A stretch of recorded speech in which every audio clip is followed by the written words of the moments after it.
The Suburban Betrayal, Episode 4, The Final Judgment. 3 months had passed since the chaotic night of the housewarming party, and the cold Ohio winter was finally melting into spring. The grand colonial house in Oak Ridge was peaceful once again, filled with the sweet scent of blooming flowers instead of toxic lies. But for Chloe and Derek, their personal nightmare was just beginning inside the cold gray walls of the county courthouse. I sat in the front row of the courtroom, my arm gently wrapped around my mother's shoulders, keeping her warm and safe. She was holding a small tissue, her eyes fixed on the defense table where her 2 oldest children were sitting. Chloe was unrecognizable. Her expensive designer clothes, her oversized sunglasses, and her arrogant smile were completely gone. She was wearing a drab Orange County jail jumpsuit, her hair messy, and her hands chained heavily to a metal belt around her waist. Derek sat beside her, looking thin, exhausted, and completely broken, refusing to look back at the gallery. The heavy wooden door opened, and Judge Thomas walked into the room, his black robes flowing as everyone stood up in absolute silence. He banged his heavy wooden gavel 3 times, the loud sound echoing through the tense room like a clap of thunder. "We are here today for the final sentencing in the state of Ohio versus Chloe, Vance and Derek Vance," the judge announced grimly. The state prosecutor stood up, adjusting his glasses, and opened a massive leather binder filled with our digital evidence. "Your Honor, the defendants did not just commit a standard financial crime," the prosecutor argued passionately, facing the judge. "They targeted a vulnerable elderly woman with a severe heart condition, using heavy medical sedatives to steal her home. Chloe Vance systematically stole her mother-in-law's identity to run an illegal, highly profitable counterfeit luxury empire. They left a sick woman and her youngest son homeless in the middle of a freezing winter blizzard without a single shred of human remorse." Chloe's high-priced defense lawyer stood up, trying to make a desperate plea for a lighter probationary sentence. "Your Honor, my client is a first-time offender and a popular social media public figure," the lawyer claimed weakly. "She was under extreme financial pressure from her business suppliers. Her husband, Derek, was fully aware of the financial transactions and signed the deed willingly." The moment the lawyer said those words, the fragile alliance between the 2 criminals shattered completely right in front of everyone. Chloe turned around, her eyes bulging with pure rage as she screamed at her own husband in the middle of the court. "You coward! You are blaming everything on me?" Chloe shrieked, her voice cracking hysterically. "You wanted this luxury house just as much as I did. You knew your mother was drugged. You watched me do it and you did nothing." Derek's face flushed with a sudden, desperate fury, his hands shaking so violently that his chains rattled loudly against the wooden table. He finally stood up, ignoring his own lawyer who was frantically trying to pull him down by his orange sleeve. "That is a complete lie, Your Honor," Derek yelled back, his voice breaking with immense bitterness.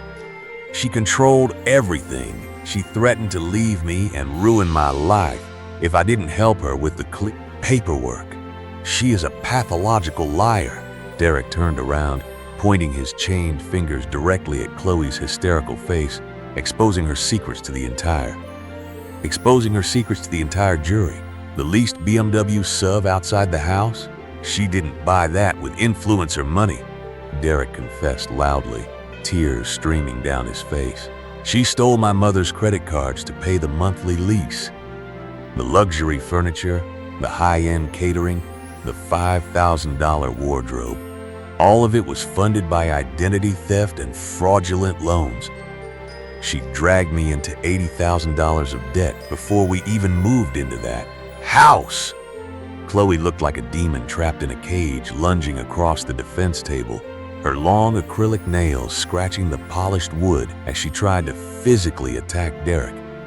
"Shut up, Derek. Shut your pathetic mouth." Chloe screamed, spit flying from her mouth as her face distorted with ugly rage. You are nothing without me. You are a loser. I built that brand. I made us look successful." The judge banged his gavel violently, multiple times, the loud bangs sounding like gunshots in the chaotic courtroom. "Order in the court. Sit down, Mrs. Vance, or I will have the bailiffs remove you immediately," Judge Thomas roared, his voice booming with absolute authority. Two heavy-set court bailiffs stepped forward instantly, grabbing Chloe's shoulders, twisting her arms behind her back, and forcing her back down into her wooden chair. She began to weep hysterically, a fake, manipulative shower of tears, trying to play the victim one last time for the media cameras. Judge Thomas looked down from his high bench, looking at Chloe and Derek with an expression of pure, unadulterated disgust. "I have reviewed the video evidence captured by the home security system," the judge said, his voice cold and cutting. "In my 30 years on the bench, I have rarely seen such a calculated, ruthless display of greed and elder abuse. You twisted the sacred bond of family to strip a mother of her security, all for the sake of a fake, superficial lifestyle on social media. You turn on each other like wild animals the moment the consequences arrive." The judge picked up his official sentencing paperwork, looking directly at Chloe, who was trembling in her chains.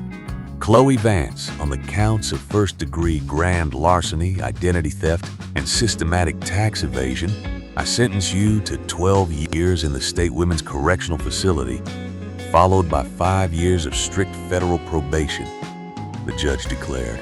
Chloe gasped, a long, choking sound escaping her throat as she realized her youth and her social media career were officially dead.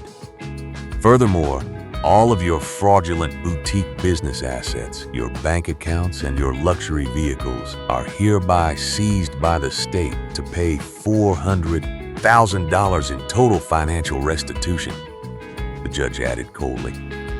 He then turned his sharp, unyielding gaze to my older brother, Derek. "Derek Vance, you stood by and allowed your own mother to be abused and exploited for personal luxury," the judge said with deep disappointment. "For your active co-conspiracy to real estate fraud, you are sentenced to 4 years in the state penitentiary." Derek buried his face in his chained hands, sobbing silently as the reality of his prison sentence finally crashed down upon him. The judge banged his gavel one final time. "Court is adjourned."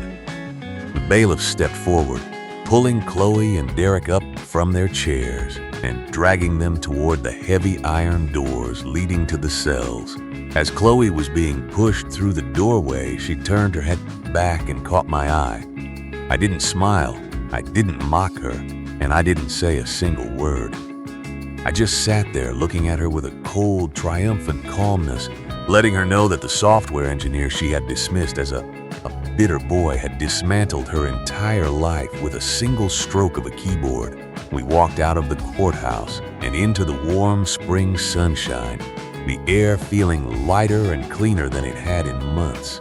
I packed our things from the cheap motel room, loaded them into my car, and drove my mother back to Oak Ridge. When we pulled into the quiet cul-de-sac, the grand colonial house looked more beautiful than ever, the wraparound porch gleaming in the afternoon sun. I had completely removed the cold, uncomfortable white leather furniture Chloe had brought in, replacing everything with our warm, comfortable family pieces.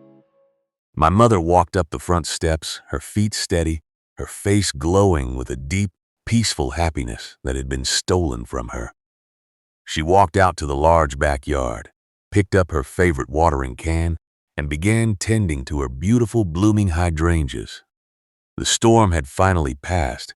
The predators were locked away in heavy iron cages, and my mother finally had her paradise back.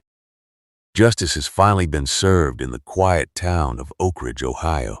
Chloe and Derek thought they could exploit a mother's love and a brother's hard work for a fake luxury lifestyle, but karma came back around with a vengeance. Now, Chloe is facing 12 long years behind bars, and Evelyn is finally safe in her dream home. This brings us to the absolute end of our intense 4-part series, The Suburban Betrayal. I want to say a massive, heartfelt thank you to all of you who stayed with Leo and his mother from the very first minute. If you love this grand finale and want to see more high-stakes, satisfying revenge stories just like this one, smash that like button right now. Make sure to subscribe to Littell's All and hit that notification bell so you never miss our next blockbuster audio drama series. Leave a comment below with the word victory to celebrate Evelyn's beautiful return home, and let me know what kind of story you want to hear next. Thank you so much for watching. Keep chasing justice, and I will see you in the next series.